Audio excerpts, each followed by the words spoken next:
February 24th, 2022. 0400 hours. Russian forces cross the border from Belarus. Three main axes of advance converging on Kyiv. Western axis toward Irpin and Bucha. Northwestern axis through Hostomel Airport.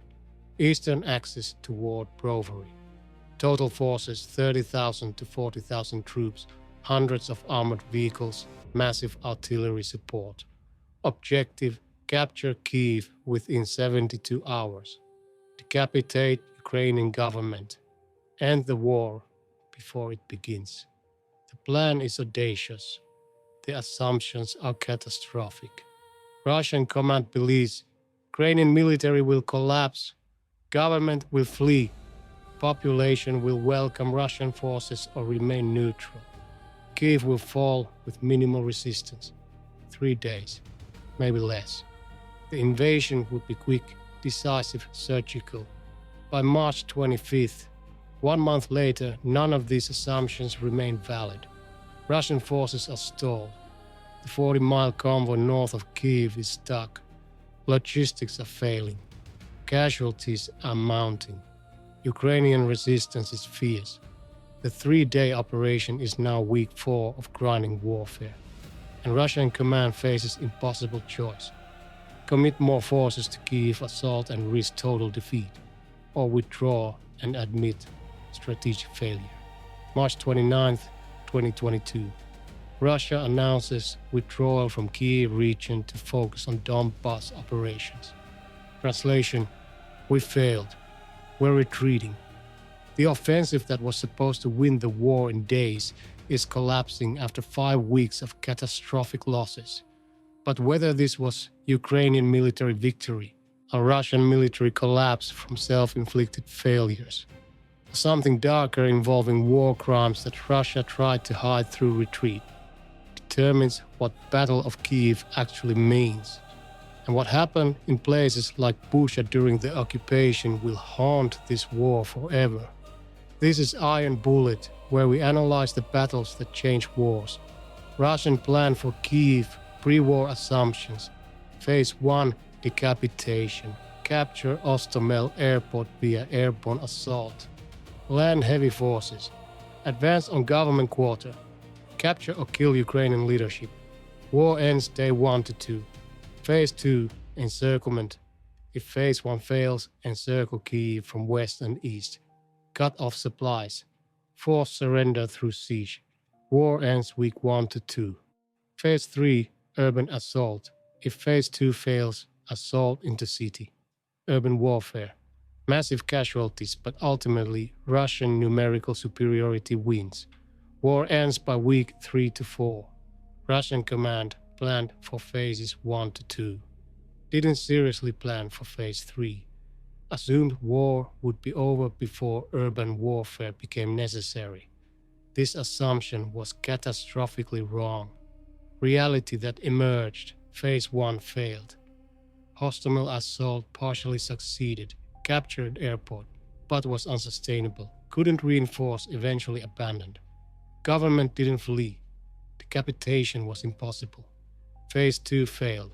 Russian forces couldn't encircle Kyiv.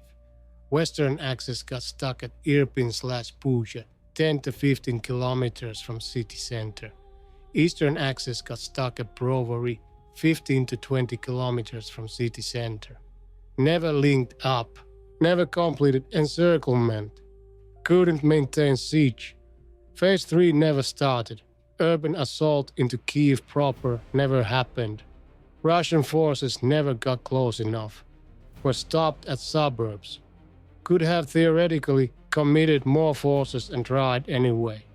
But casualty estimates for Kyiv urban warfare were 10,000 to 50,000 Russian dead.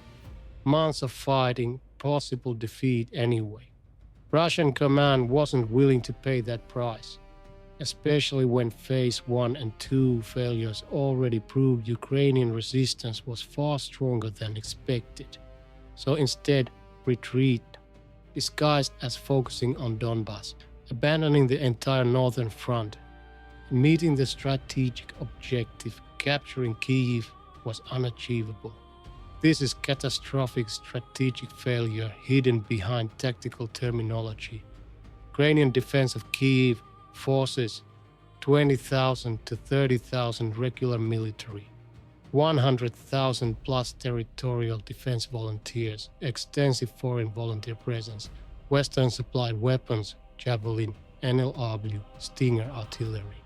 Strategy: defend in depth, make Russians pay for every kilometer, delay, attrit, avoid decisive battle that could be lost, preserve forces, wait for Russian logistics to fail, which they did, use mobility and local knowledge advantages, strike supply lines, harass, survive long enough for Russian offensive to culminate and fail. This strategy worked, not because Ukrainian forces defeated Russian forces in pitched battle, but because Ukrainian defense imposed costs Russia couldn't sustain, delays Russia couldn't afford, and casualties Russia wasn't prepared to take. Russian offensive culminated, reached its furthest extent, and collapsed. 3 questions. We'll answer them at the end. Was Battle of Kyiv a Ukrainian military victory through superior tactics and fighting, or was it Russian operational collapse from logistics failure and strategic incompetence? Could Russia have captured Kyiv if they'd committed more forces and accepted higher casualties? Or was the objective fundamentally unachievable regardless of resources committed? And the critical one, do the atrocities discovered after Russian withdrawal, Bucha, Irpin and others represent breakdown of Russian military discipline or systematic terror intended to break Ukrainian resistance? And what does this mean for the war's nature? Russian official narrative claims tactical withdrawal to focus on achievable objectives in Donbas, successful operation that achieved goals of degrading Ukrainian military. No atrocities occurred. Any evidence is staged by Ukraine and West. All lies designed to maintain domestic support. Ukrainian narrative celebrates heroic defense that defeated Russian invasion, David versus Goliath victory, proof Ukrainian military is world-class, evidence of war crimes discovered proves Russian barbarity. All partially true but simplified for morale and propaganda purposes. The reality is more complex and more disturbing, because what happened at Kyiv wasn't clean military victory or simple retreat. It was grinding failure that cost thousands of lives on both sides, ended with Russian forces committing atrocities, and demonstrated that modern warfare in 21st century can be as brutal as 20th century at its worst. Stay with me. What happens in the first 3 weeks of the offensive reveals why Russian plan was doomed from the start. But the reasons aren't what either side's propaganda claims. February 24th to March 15th, 2022. The offensive stalls. Week 1, February 24th to March 2nd. Russian forces advance rapidly. Capture Hostomel airport, later abandoned. Reach suburbs of Kyiv. Irpin, Bucha, Hostomel, Brovary. Ukrainian forces conduct fighting retreat. Delay Russians but don't stop them. Russian command believes plan is working. Victory is imminent. Just need to push a bit harder. Kyiv will fall any day now, except it doesn't. Ukrainian resistance stiffens. Russian logistics start breaking down. The famous 40-mile convoy north of Kyiv appears on satellite imagery. Massive column of vehicles, stuck, not moving. Why? Fuel shortages, bridge destroyed by Ukrainian forces, traffic jam, poor planning, possibly all of these. The convoy becomes symbol of Russian failures, seating target for Ukrainian drone strikes and artillery. Losses mount. The offensive loses momentum.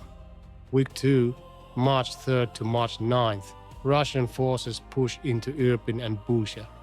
Urban warfare begins. Building to building fighting. Civilians trapped in basements. Russian artillery shells residential areas.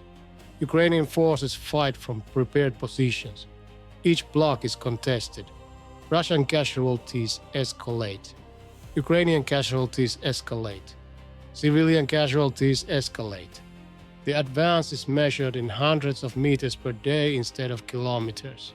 This is disaster for Russian timeline. We're supposed to control Kyiv already. Now fighting for single suburb. Russian forces begin behavior that will later be called war crimes, summary executions of civilians, torture, rape, looting, bodies left in streets, mass graves. Whether this is breakdown of discipline among demoralized troops, deliberate terror tactics to break Ukrainian will, combination of both. The exact causation will be debated. The atrocities are documented, undeniable, and will have massive consequences when discovered. Week 3, March 10th to March 15th, Russian offensive culminates, reaches furthest extent and stops. Forces are at their physical limit. Casualties have degraded combat effectiveness. Supply lines are overstretched and vulnerable.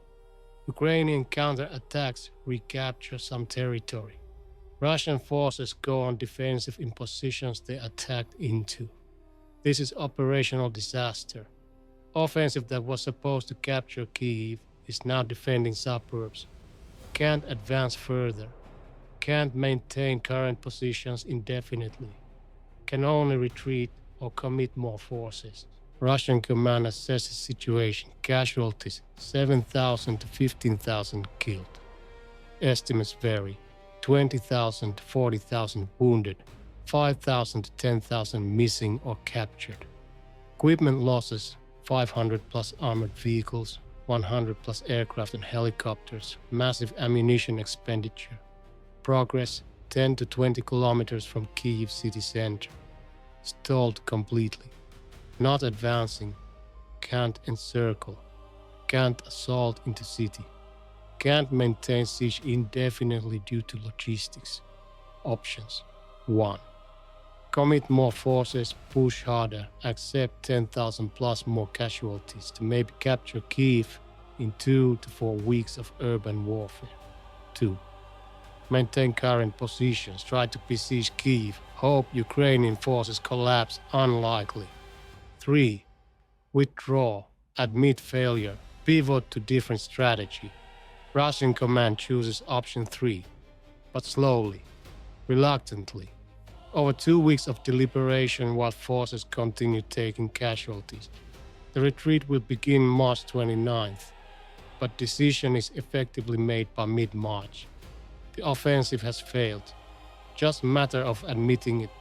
This is iron bullet. Real tactics. Real consequences. March 16th to 28th. The position becomes untenable. Russian forces at Bucha, Irpin, Hostomel, holding positions they captured, but can't advance. Ukrainian forces apply constant pressure. Artillery strikes. Javelin attacks on vehicles. Sniper fire. Small unit raids. Russian forces are besieged inside suburbs they're supposed to be using to besiege Kyiv. The tactical situation is absurd. Russian logistics crisis worsens. Supply lines from Belarus are 70 to 100 kilometers long. Vulnerable to Ukrainian ambushes and strikes. Fuel trucks destroyed. Ammunition convoys hit. Food deliveries disrupted. Russian forces in forward positions are running short of everything. Combat effectiveness degrades daily. Ukrainian counterattacks intensify. Ukrainian forces retake some villages. Push Russian forces back from some positions. Threaten to cut off Russian forward units. The operational momentum has completely shifted. Russia isn't attacking anymore. Russia is defending. Poorly. March 25th, Russian military leadership meets. Assessment is bleak. Kyiv offensive has failed. Can't capture city with forces available. Reinforcing would require stripping other fronts or mobilization. Politically unacceptable in March. Casualties are unsustainable. Logistics are failing. Ukrainian resistance isn't breaking. Conclusion: must withdraw, must regroup, must pivot strategy to achievable objectives. Donbass instead of Kyiv. March 29th, Russia announces withdrawal from Kyiv and Chernihiv regions to focus on liberation of Donbass. The terminology is careful. Not retreat or defeat, but withdrawal and focus on. Propaganda language. But the reality is Russia is abandoning the northern offensive entirely. Every kilometer gained, every casualty taken, every resource expended, all for nothing. Strategic failure. March 30 to April 3. Russian forces conduct fighting retreat, not organized withdrawal. Chaotic evacuation under Ukrainian pressure. Units leave positions. Abandon equipment. Try to escape back to Belarus. Ukrainian forces pursue. Destroy retreating columns. Capture abandoned vehicles and supplies. The retreat is costly. Hundreds more casualties. Hundreds more vehicles lost. The military operation that started as confident invasion ends as desperate flight. But before leaving, Russian forces in occupied areas do something unforgivable. Bucha, Irpin, Hostomel, Motichin, Makariv, multiple towns occupied by Russian forces for 4 to 5 weeks. During occupation, Russian forces detained civilians, executed some, tortured others, raped women, looted homes, destroyed property. Bodies were hidden or left in streets. Mass graves dug. Evidence suggests systematic targeting of civilians. Ukrainian officials, volunteers, anyone suspected of resistance. Also random violence, brutality, war crimes. Russian forces retreat, kill witnesses, try to hide evidence, burn buildings containing bodies, but can't hide everything. March 31st to April 2nd, Russian forces evacuate completely. April 2 to 3, Ukrainian forces enter liberated towns. Discover mass graves, bodies in streets, evidence of executions, hands tied behind backs, single gunshot wounds to head. Evidence of torture. Satellite imagery confirms bodies were present during Russian occupation, refuting Russian claim of staging. April 3. First images from Bucha are released. Global outrage. Videos show bodies lying in streets for weeks. Mass grave at church. Burned vehicles with charred bodies inside. Testimonies from survivors describing executions, torture, sexual violence. The evidence is overwhelming, undeniable, and shifts international perception of war completely. Russian response: deny everything, claim staging, claim provocation, claim Ukrainian forces did this and blamed Russia. Nobody credible believes this. Satellite evidence, witness testimonies, forensic analysis, all confirm Russian forces committed these atrocities during occupation. Ukrainian response: document everything, collect evidence, begin war crimes investigations, use atrocities as motivation for continued resistance and as leverage for international support. The Bucha Massacre becomes symbol of Russian brutality. Western response: increased sanctions, more military aid, more diplomatic isolation of Russia. The atrocities crystallize Western support. Is compromise politically impossible? War becomes about punishing Russia for war crimes, not just supporting Ukraine's defense. Casualty toll of Battle of Kyiv estimates. Russian losses: killed 7,000 to 15,000. Estimates vary widely, exact number unknown. Wounded 20,000 to 40,000. Captured/missing 5,000 to 10,000. Total casualties 32,000 to 65,000 out of approximately 40,000 deployed. Casualty rate 80 to 160%. exceeding deployed force due to reinforcements. Equipment: 500 to 800 armored vehicles, 50 to 100 aircraft/helicopters, enormous ammunition, Ukrainian losses. Military killed: 2,000 to 5,000 estimates. Military wounded: 5,000 to 15,000. Civilian killed: 1,000 to 3,000 in Kyiv region, many in occupied territories. Civilian wounded unknown, thousands. Equipment losses significant but less than Russian, largely older Soviet equipment atrocity casualties, Bucha and surrounding areas.